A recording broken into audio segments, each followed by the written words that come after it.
What up, vlog? I like the camera angle here at Babin. This meeting I had with an incredible couple around their dog training business is lights out. Really valuable for a lot of you. Sorry, I'm losing my voice here a little bit. Check it out, and pass this one on because this is really relevant for a ton of your entrepreneurial friends.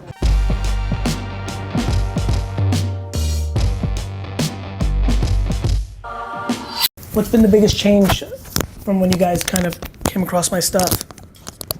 I would say for me personally, content. I've been, up until now, like selfish with the content, like, oh, I don't want to give too much information out.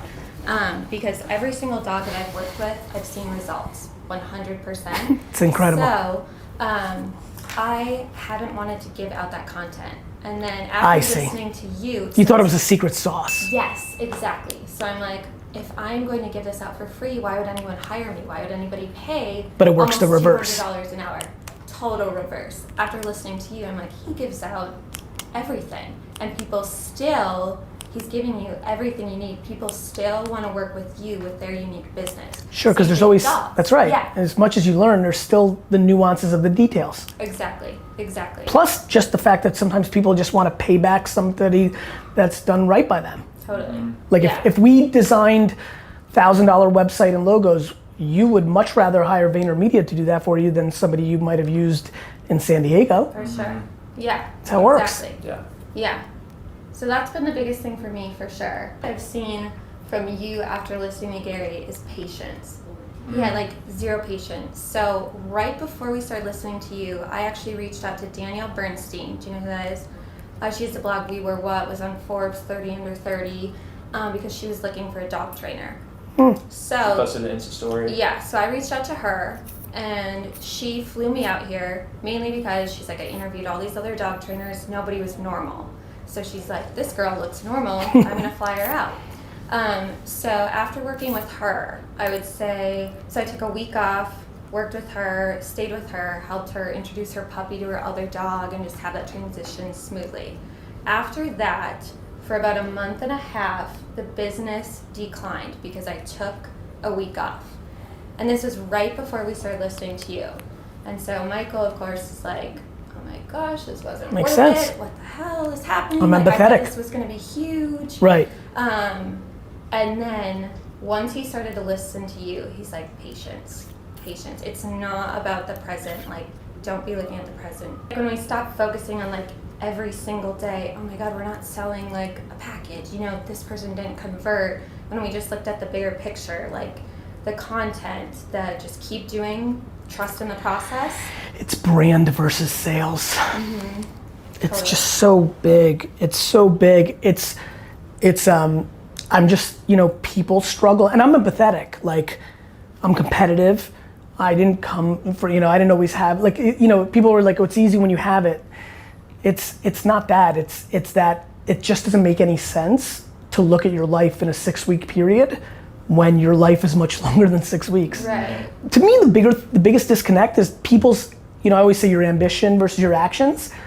If you want to build something, like, you guys aren't working for Bank of America or VaynerMedia or, like McDonald's, like, you're working for yourselves. And when you want to do that, like, it doesn't make sense not to be paid. You want something so big. Yeah. I don't think everybody understands how big it is to be able to live life on your own. Yeah. In your control and how you do it. And so if you're asking the universe for such a thing, of course it should be worse and harder and longer and grindier and difficult. Of course. Yeah. Yeah. That's the thing that I need to find a better way to articulate, which is, do you actually understand what you're asking for? Do you understand that you're asking to live a top 1% life in a 7.7 billion person world? If you then wrap your head around what you're actually aspiring to do, well, then all of a sudden, all the bullshit that comes along with it makes a hell of a lot more sense. Right. Everybody just thinks they're entitled to it. It's just short-term thinking. Yeah. Yeah. I mean, the amount of like I lose on a daily basis every day. Every day I'm losing on the daily basis, but I think I'm winning on the decade basis, Yeah. It's cool, makes me happy. You been here all day? Yeah. Anything interesting? Say hello to anybody, or are they all been busy? Yeah, everybody, Everyone. every single person on your Tyler team. and Good. Andy, It's been amazing. Yeah. It's been fun? Yeah. Oh, so fun. We've gotten a lot of good advice. And you've spent good, I mean, obviously you came out here, like, do you guys spend time in New York, or? Yeah, I train some dogs in New York. So there's a lot of people that reach out to me because I work with that one influencer out here that's like, you know, she trains Danielle's dogs, I need her. And they wait every 2 months for me to come out. So I started coming out here 6 months ago. So since then I've come out every 2 months, and there's always more and more dogs to train. So It's cool. yeah, it's so fun. So that's how you monetize your business? The training, and there's anything above and beyond that? So That's training's more a business. scalable? Training's a business local in San Diego, and then occasionally LA. people Mhm. LA and New York. Uh-huh. And then a personal brand. She just wrote a book, more like a business card, Mm-hmm. just So that's credibility. a business card, yeah. Of course. Yeah. Building You that guys out, but- self-published it? Yeah. Yes. Yep. Yeah. Mhm. That's why it's expensive? Yeah. I You just mean, want to be known as the best the dog? best. Yeah. Yeah. I started this business a year and a half ago. Why? 'Cause you it knew was you had my a knack? passion. I always wanted to be a veterinarian. Yeah. So I had an internship at a vet hospital, and you know, with everything medical, there's politics, and so that just like broke my heart to You're see like, the animals. fuck. I'm like, this is not what I want Yeah, to do. you're like, nobody cares about the animals. Yeah, I was devastated because ever since I was 3 years old, I wanted to be a vet. It's the same thing that every teacher, every politician, everything that goes into something bureaucratic. Mm-hmm. Yeah, so it was never like, I'm like, my whole I get life, it. oh, I have to be a professional dog trainer, nothing. It was just something that I resorted back to, what am I passionate about? Fostering dogs, being involved in rescues, and connecting with dogs. I just knew that I always had this special connection with dogs, and I could communicate to owners, you know, this dog is doing this because this. So I was giving advice to friends, among like rescues, and soon I became like the go-to trainer at rescues. So funny, the way you just described that's the same way I feel about business.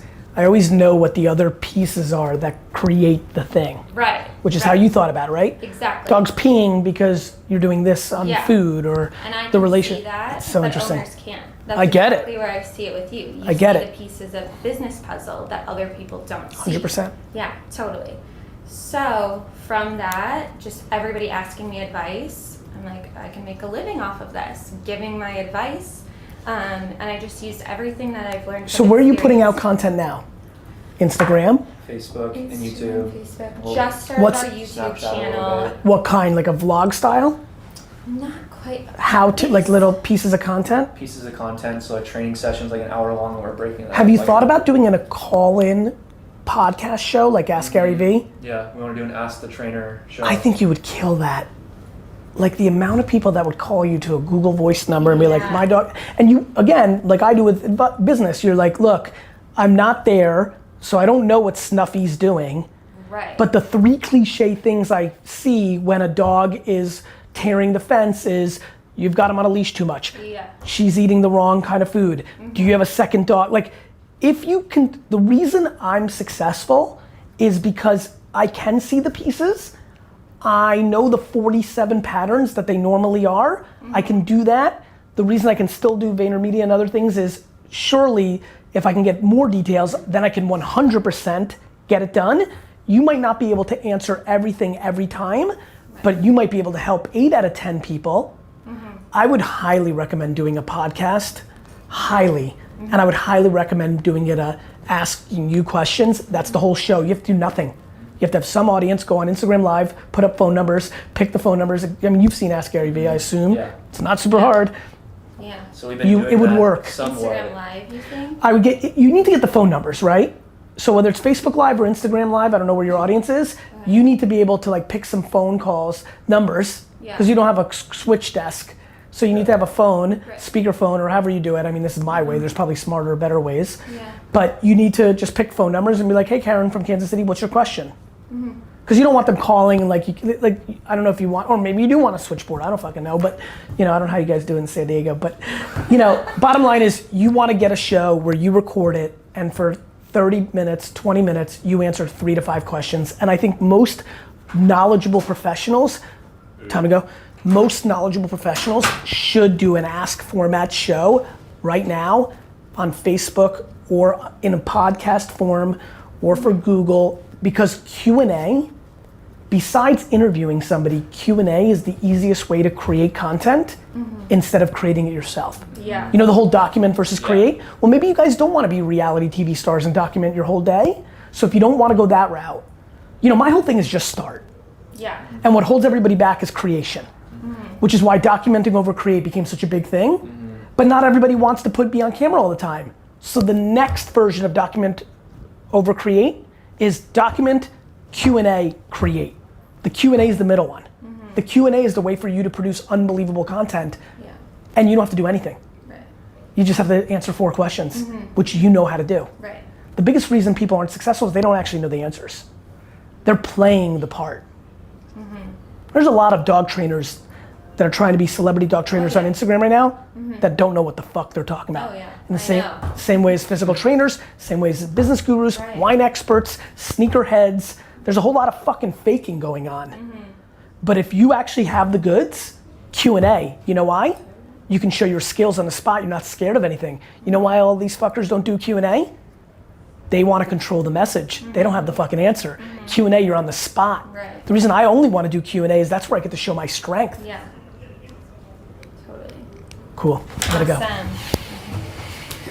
Leave your 3 cents. I gotta go.